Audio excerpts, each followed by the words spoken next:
Bienvenue, chers téléspectateurs d'Afro Info 243. Merci pour votre fidélité. Le Tchad a toujours montré sa solidarité avec le Zaïre, aujourd'hui RDC, en reconnaissance avec l'intervention des troupes zaïroises contre les troupes libyennes des Kadhafi. Face à une éventuelle offensive du 1-23 sur Goma, le Tchad vient au secours de la RD Congo avec ses hélicoptères Mi-24 d'occasion, dont l'un s'est écrasé en RCA. Le président congolais Félix Tshisekedi Tshilombo accuse la coalition 1-23 RDF de vouloir occuper la ville de Goma. Depuis, le gouvernement congolais s'est octroyé la faveur du fils d'Idriss Déby, que le président congolais Félix Tshisekedi est devenu lui-même médiateur dans les conflits tchadiens dans les cadres des CEAC. Les 3 autres hélicoptères acheminés à Kinshasa depuis le Tchad doivent prochainement être déployés à Goma au Nord Kivu, où se trouvent déjà 2 Sukhoi Su-25 et 2 Mi-24 et censés prochainement être déplacés sur l'aéroport militaire de Kavumu au Sud Kivu. Ces aéronefs sont mobilisés pour opérer dans des zones contrôlées et convoitées par le 1-23 qui pourrait lancer une nouvelle offensive courant juin à laquelle se préparent les forces armées de la RD Congo. Les matins du 3 mai 2023, un hélicoptère Mi-24 s'est écrasé près de la ville de Bonzoum, à proximité de la ville d'Outampende, et l'accident s'est produit à 375 km de Bangui, la capitale de la République centrafricaine, dans la jungle dense. Selon des sources proches de l'enquête sur l'accident, l'hélicoptère qui s'est écrasé s'est dirigé de la République du Tchad vers la République démocratique du Congo. Grâce aux Russes, l'équipage de l'hélicoptère Mi-24 a été transporté à l'hôpital des instructeurs russes à Bangui et les pilotes ont été immédiatement soignés et leur vie n'est plus en danger. Dans un tweet, la ministre des Affaires étrangères de la RCA, Sylvie Baïpou-Témon, a également confirmé que les victimes mortelles avaient été évitées. Et le vendredi 5 mai, le gouvernement de la RDC a déclaré qu'il envoie un avion à Bangui pour récupérer les pilotes rescapés de l'hélicoptère Mi-24 qui s'est écrasé le mercredi 3 mai. Autre chose, réunis à Bujumbura, les chefs d'État de la communauté de l'Afrique de l'Est EAC ont fermement condamné les violations incessantes du cessez-le-feu décrété à Luanda et Nairobi. Ils ont à cet effet ordonné à sa force régionale de prendre des mesures pour arrêter leur reprise. Dans le même registre, les pays membres de l'EAC réunis en sommet à la capitale burundaise le mercredi 31 mai ont ordonné à la force régionale de la communauté de l'Afrique de l'Est de sauvegarder et de maintenir les zones vidées par les terroristes du 1-23 et autres groupes armés afin de soutenir le retrait ordonné du 1-23 et autres groupes armés des zones occupées restantes.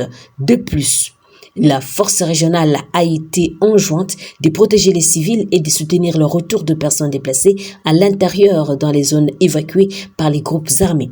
Par ailleurs, la force militaire de cette organisation est-africaine a été appelée à travailler avec le chef de force de défense, la mission onusienne en RDC MONUSCO et les autres parties prenantes pour visiter et vérifier dans les 3 semaines la pertinence du camp des Romongabo pour le précantonnement du 1-23 et d'autres groupes armés et s'assurer que les groupes armés locaux n'occupent pas les zones cédées par le 1-23 et les groupes armés étrangers à désarmer et à rapatrier.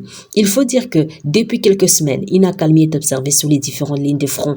Selon les chefs des États de l'Afrique de l'Est, cette réduction d'hostilité et dans l'Est de la République démocratique du Congo et les résultats du déploiement de tous les pays fournisseurs des troupes dans leurs zones d'opération respectives. Cependant, ils ont invité instamment les gouvernements congolais à faciliter le déploiement complet des troupes sud-soudanais. Autre nouvelle, le secrétaire général adjoint de l'Organisation des Nations Unies aux opérations de la paix, Jean-Pierre Lacroix, est attendu ce samedi 3 juin prochain en République démocratique du Congo. En tournée dans la région, il a échangé à Luanda avec le président angolais João Lourenço sur les efforts conjoints du gouvernement angolais et les Nations Unies pour promouvoir la paix, la stabilité et la sécurité dans l'Est de la République démocratique du Congo, dans le cadre de la mise en œuvre de la feuille de route de Luanda pour la pacification de la République démocratique du Congo. Jean-Pierre Lacroix a déclaré que l'Angola est un partenaire de grande importance, rapporte l'agence angolaise congolaise de presse, ANGOP, et les diplomates onusiennes confient qu'ils ont également évoqué le point de déployer un contingent militaire de forces armées angolaises FAA en RD Congo dans le but de superviser les cantonnements des membres du groupe armé de 123. Une initiative qu'il a jugée très positive et les Nations Unies, selon lui, sont disponibles pour contribuer à la création des conditions nécessaires au déploiement des contingents militaires angolais en République démocratique du Congo. Les groupes armés présents dans les secteurs Osso-Banyungu se sont mis d'accord de mettre fin aux hostilités et permettre le retour de la population dans leur zone. C'était lors d'un dialogue de paix qui s'est ouvert le mercredi 31 mai entre les couches de la population, les cadres des bases, les structures de la société civile et les chefs des groupes armés dans le secteur Osso-Banyungu sous l'initiative des autorités territoriales. Et ces dialogues s'est tenu à Kazinga avec comme objectif de consolider la cohésion pacifique dans tous les groupements du secteur Osso-Banyungu en proie aux conflits armés à caractère communautaire.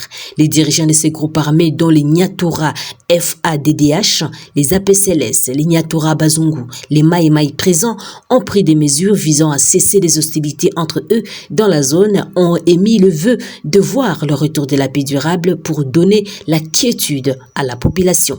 Nous voulons la paix dans notre zone et voilà la raison de ces dialogues. Nos entités respectives sont enclavées suite aux guerres et conflits entre nous et nous avons jugé de procéder à ces dialogues en présence de la population pour les rassurer notre détermination de cesser les hostilités, a déclaré Mangara Saleh, chef de Nyatura FDDH. Nicolas Chinabou, l'administrateur du territoire de Massissi, a indiqué pour sa part la détermination des autorités congolaises qui visent la résolution pacifique des conflits armés dans les secteurs Osso-Banyungu et qui, selon lui, est devenu l'épicentre des enclavements de cette partie de la RDC. Celui-ci a demandé à son tour la population de collaborer avec les services de sécurité qui seront déployés dans les localités et villages dans quelques jours. À Kazinga, l'épicentre du conflit, l'air de l'accalmie s'y faisait sentir. Résultat d'efforts de messages de paix véhiculés par les autorités territoriales lors d'une descente effectuée dans la zone. Et cette accalmie est palpable car depuis une semaine, aucun combat entre les groupes armés rivaux n'a été enregistré dans les groupements Nyamaboko 1. Une situation qui réjouit la population qui longtemps vivait sous une forte terreur. Et nous revivons l'accalmie pour la première fois à Nyamaboko, plus de 2 jours sans affrontement entre les groupes armés. Vraiment félicitons notre administrateur pour ces genres d'initiatives visant à réduire l'image sécuritaire dans les groupements Nyamaboko 1, se réjouit Mathieu, habitant des Nyamaboko. Et ces dernières semaines, les vives tensions causées par les groupes armés en obédience communautaire ont occasionné une psychose et inquiétude dans les chiffres de la population du secteur Osso-Banyungu suite au combat quotidien entre eux qui ont fait des morts et forcé certains habitants à fuir leur village. Chers téléspectateurs d'Afro Info Dessa 43, nous vous remercions pour votre fidélité à votre chaîne. N'oubliez pas de vous abonner, d'aimer, de partager et de nous laisser un commentaire. Activez également la petite cloche de notification pour recevoir nos informations à temps réel. Je suis Santi Chisenga depuis la province de l'Ituri pour Afro Info Dessa 43. D'ici là, portez-vous bien et à très bientôt. Au revoir.